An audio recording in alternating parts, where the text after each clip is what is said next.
Hello friends, welcome to my channel learn with basic. तो चलिए friends, जुड़ते हैं अपने विषय से।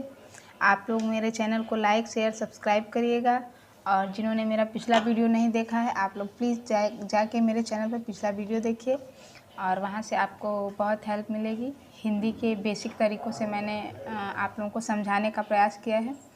चलिए चलते हैं हम अपने टॉपिक पर।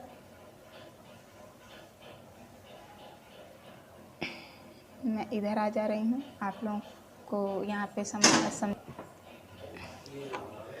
तो आज हम लोग क्या पढ़ेंगे? आज हम लोग समास पढ़ेंगे। समास का क्या मतलब होता है, सबसे पहले इसके बारे में जानेंगे। समास वो चीज़ है जिससे हम किसी बड़े वाक्य का, किसी बड़े शब्द का संक्षिप्तीकरण कर देते हैं, यानी उसको छोटा करके एक ऐसे कंटेंट में रखते हैं कि छोटे छोटे शब्दों से बड़ी बात कह देना। ये समास का माध्यम होता है। जैसे समास में एक पूरा वाक्य रहता है, और उस वाक्य को अगर हम छोटे करके बताएं तो उससे समय की भी बचत होगी और समझने में भी ज़्यादा आराम रहेगा। तो समास का मतलब यही है कि समास में होता है संक्षेप, यानी संक्षेप मतलब एकदम सीमित, छोटा, और उसको छोटा करके उसके बारे में बताना समास कहलाता है। यानी जो दो या दो शब्दों से मिलकर बने हुए एक नवीन एवं सार्थक शब्द को समास कहते हैं। जैसे यहाँ पे लिखा हुआ है, समास का अर्थ है संक्षिप्त या संक्षेप होता है। समास का तात्पर्य है संक्षिप्तीकरण, दो या दो से अधिक शब्दों से मिलकर बने हुए एक नवीन एवं सार्थक, यानी जिसका कोई मतलब हो। ये नहीं कि कोई निरर्थक शब्द आप लोग दो या दो से अधिक शब्दों को निरर्थक शब्दों का प्रयोग करें तो उससे समास का निर्माण होता है। ऐसा नहीं होता है। वो शब्द होते हैं जो सार्थक होते हैं।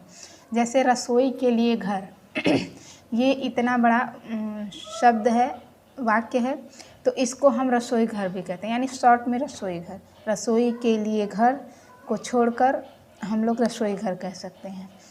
जैसे नहाने के लिए घर, तो हम लोग स्नान घर कह सकते हैं। ठीक है, तो मान लीजिए शब्दों को छोटा करके प्रस्तुत करने की प्रक्रिया को समास कहते हैं। तो ये समास जो है व्याकरण में इसीलिए आया है कि शब्दों के पद को छोटा करे और बेहतर तरीके से उसको एक्सप्लेन करे, तो वो समास के अंतर्गत आता है। तो चलिए फ्रेंड्स, आगे बढ़ते हैं हम लोग। अब देखते हैं क्या है समास को सरल भाषा में समझने का तरीका। तो समास कितने होते हैं पहले ये आप लोग जाने। समास 6 होते हैं। पदों के आधार पर 4 ही होते हैं, लेकिन इस तरह से सामान्यतः 6 माने गए हैं।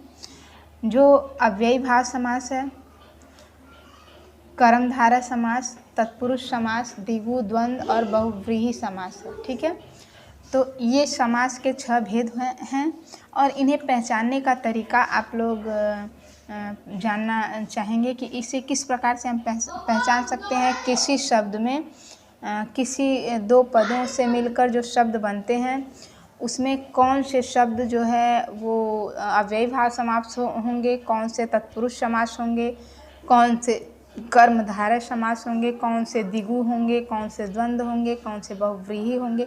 यानी इन सब समासों को समझने के लिए पहले हम लोगों को उसको ये जानना होगा कि हम लोग उसे किस प्रकार से देख सकते हैं, किस प्रकार से हम उसे जान सकते हैं कि किसमें कौन सा समास है।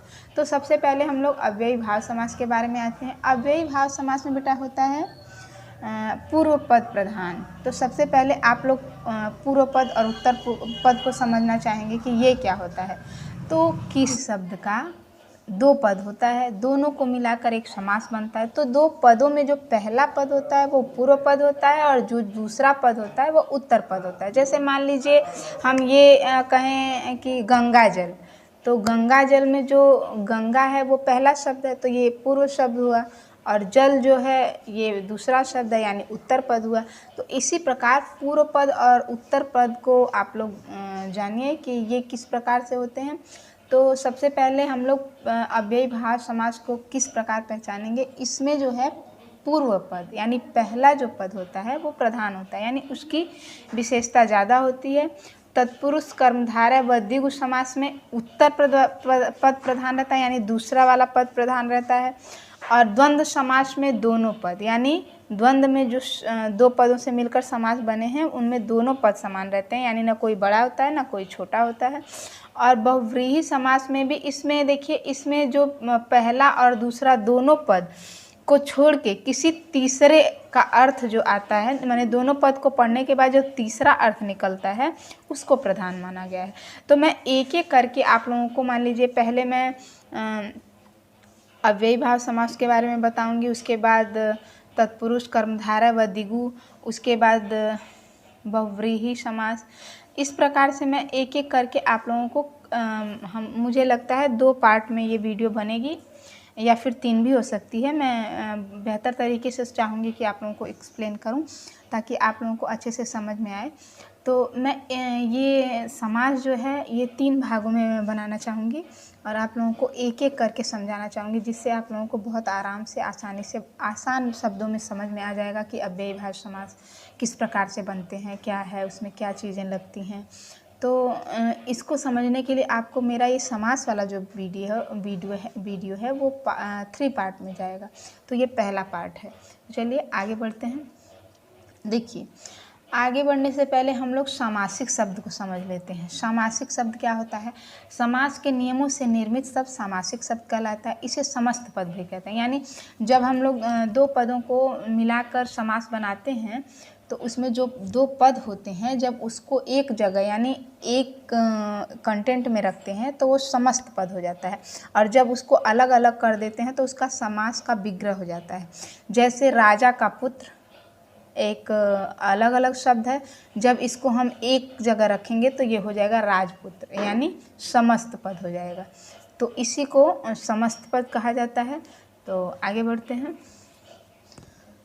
समास विग्रह, मैंने अभी बताया आप लोगों को कि समास विग्रह क्या है, यानी जब किसी शब्द को अलग अलग कर दिया जाए तो उसे समास विग्रह कहते हैं। ठीक है, जैसे देशवासी, यानी ये अलग किया गया है, देश के वासी ये अलग किया गया है, ये समस्त पद है। हिमालय समस्त पद है और इसको अलग किया, यानी ये सामासिक विग्रह है। चलिए, अब पूर्व पद और उत्तर पद इसमें थोड़ा देर में आया है, इसको मैंने आपको एक्सप्लेन कर दिया है। ये आगे ही आना चाहिए था, लेकिन यहाँ पे बाय मिसिंग ये यहाँ पे आ गया है। तो पूर्व पद उत्तर पद को मैंने आप लोगों को अच्छे से समझा दिया है। समास में 2 पद होते हैं, यानी 2 शब्द होते हैं। पहले पद को पूर्व पद और दूसरे पद को उत्तर पद कहा जाता है।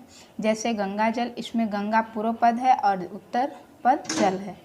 तो इस तरह से आप लोगों को मैंने बताया कि उत्तर पद और पूर्व पद क्या होता है। संस्कृत में समासों का बहुत प्रयोग होता है, यानी संस्कृत के समास बहुत प्रयोग किए जाते हैं। अन्य भारतीय भाषाओं में भी समास उपयोग होता है। समास के बारे में संस्कृत में एक सूक्त प्रसिद्ध है, यानी 6 समासों को एक ही सूक्त में पिरोया गया है, जो इस प्रकार है। वंदो दिगुरचाहम मध्य गेहे नित्यमव्यपयी भाव तत्पुरुषः कर्मधारय एनाहम स्वयाहम बहुव्रीहि। ठीक है, तो ये 6 पद को एक ही में बताया गया है कि ये समास के 6 पद हैं, 6 भाग हैं, जिसको एक साथ रखा गया है एक सूक्त के माध्यम से। चलिए, तो सबसे पहले हम लोग पहले समास के बारे में आते हैं, अव्ययी भाव समास। ठीक है, तो अव्ययी भाव समास क्या है, पहले आप लोग इसको जानें। अव्यय क्या होते हैं पहले ये पढ़िए, उसके बाद अव्ययी भाव समास पढ़ेंगे आप लोग। अव्यय क्या होते हैं? जिन शब्दों पर लिंग, कारक, काल आदि से कोई प्रभाव नहीं पड़ता, यानी जो अपरिवर्तित रहते हैं, यानी जिसका परिवर्तन नहीं होता, वे शब्द अव्यय कहलाते हैं। जैसे अनु, आ, प्रति, यथा, भर, हर इत्यादि। तो ये शब्द मान लीजिए कहीं भी ये शब्द जो आते हैं तो इनको यथा, प्रति, भर, ये सब जब शब्द कहीं रखे जाते हैं तो इनमें कोई परिवर्तन, माने काल, लिंग, कारक के आधार पे कोई परिवर्तन नहीं होता, तो ये अव्यय कहलाते हैं। अर्थात वे शब्द जिसमें जिन शब्दों पे लिंग, कारक और काल से कोई प्रभाव नहीं पड़ता, वो ज्यों के त्यों अपने जगह पे स्थिर रहते हैं, उन्हें अव्यय कहते हैं। ठीक है, तो अव्यय के बाद हम लोग अव्ययी भाव समास पे आते हैं। यानी अव्ययी भाव समास क्या है? तो सबसे पहले अव्ययी भाव समास, इसमें समास में पहले ही मैंने बताया था कि पूर्व पद प्रधान होता है, यानी जो पद पहला होता है, शब्द का जो पहला शब्द होता है वो प्रधान होता है। और उसमें जो पहला पद होता है उसमें अव्यय होता है, ये एक इसकी पहचान है। यानी अव्यय के संयोग से समस्त पद भी अव्यय बन जाता है, इसमें पूर्व पद प्रधान होता है। ठीक है, तो चलिए आगे बढ़ते हैं हम लोग। अव्ययी समास के उदाहरण, जैसे ये जो आजन्म है ये अव्ययी आ से बना है। अभी आप लोगों ने पीछे पढ़ा कि किन किन शब्दों से अव्ययी भाव समास बनते हैं, यानी अव्यय से बनते हैं जिनका परिवर्तन नहीं होता। तो जन्म में जब हम आ मिला देते हैं तो आजन्म हो जाता है। जन्म मतलब जन्म, और आ मिला देने पे आ अव्ययी भाव शब्द मिला देने से, अक्षर मिला देने से ये जन्म से लेकर, यानी इसका अर्थ परिवर्तित हो गया। यथामति यानी मति के अनुसार, प्रतिदिन अथवा दिन दिन। तो जैसा कि आप ऊपर दिए गए कुछ उदाहरण में देख सकते हैं कि समास के प्रथम पद में आ, यथा, प्रति आदि आते हैं। यहाँ समास पर, से, के आदि चिन्हों का लोप हो जाता है। यानी ये जो से है बीच में, से, के, इन सब का लोप हो जाता है जब इसका हम लोग समस्त पद बनाते हैं। ठीक है, तो इस प्रकार से अव्ययी भाव समास होता है। यानी वो समास जिसका पूर्व पद प्रधान होता है और जिसके पूर्व पद में अव्यय की विशेषता रहती है, यानी वो शब्द अव्यय से जुड़े हुए होते हैं और उसमें कोई परिवर्तन, लिंग, काल और समय के आधार पर कोई परिवर्तन नहीं होता, वो अव्ययी भाव समास कहलाते हैं। ठीक है, तो आगे बढ़ते हैं। यथाशक्ति, शक्ति के अनुसार, अनजाने, बिना जाने। ऊपर दिए गए उदाहरण में जैसा कि आप देख सकते हैं कि प्रथम पद यथा, दूसरे में अन आदि आते हैं जो कि अव्यय हैं। एवं समास होने पर के चिन्ह का लोप हो रहा है, यानी यहाँ पे यथाशक्ति, ये जो के है इसका लोप हो जा रहा है और के शब्द का लोप हो जा रहा है। तो इससे ये पता चलता है कि अव्ययी भाव समास में सबसे पहले तो वो अव्यय होते हैं और उसका पूर्व पद यानी पहला पद प्रधान रहता है। चलिए आगे देखते हैं। अव्ययी भाव समास के कुछ उदाहरण हैं। निसंदेश, बेशक, बेनाम, बेकाम, बेलगाम, भरपेट, भरपूर, रात भर, दिन भर, रातों रात, हाथों हाथ, घड़ी घड़ी, साफ साफ। यानी इन सब का अव्यय के द्वारा, ये आप लोग देख सकते हैं कि ये अव्यय जो है, ये यहाँ पे जो सामने दिया गया है ये सारे अव्यय हैं और ये अव्यय को लगाकर अव्ययी भाव समास बने हैं। और इनके अर्थ भी हैं। निसंदेश मतलब बिना संदेश के, बेशक मतलब बिना शक के, बेनाम बिना नाम के, बेकाम बिना काम के, बेलगाम लगाम के बिना, भरपेट पेट भर कर, भरपूर पूरा भर के, रात भर पूरी रात, दिन भर पूरे दिन, रातों रात रात ही रात में, हाथों हाथ एक हाथ से दूसरे हाथ में, घड़ी घड़ी हर घड़ी, साफ साफ बिल्कुल स्पष्ट। यानी ये सब अव्ययी भाव समास के बारे में बताया गया है। अब मैं आप लोगों के लिए तत्पुरुष समास और तत्पुरुष समास 2 वीडियो में आप लोगों को बताना चाहूँगी और जो बेसिक तरीके से होगा। अव्ययी भाव समास को आप लोगों ने अच्छे से जाना होगा और समझा होगा, मैं ये आशा करती हूँ। और आप लोगों को कोई भी प्रॉब्लम होगी तो आप लोग प्लीज़ कमेंट में बताइएगा, उसको मैं दूर करने का पूरा प्रयास करूँगी। और मेरे चैनल को लाइक, शेयर और सब्सक्राइब करिए। धन्यवाद।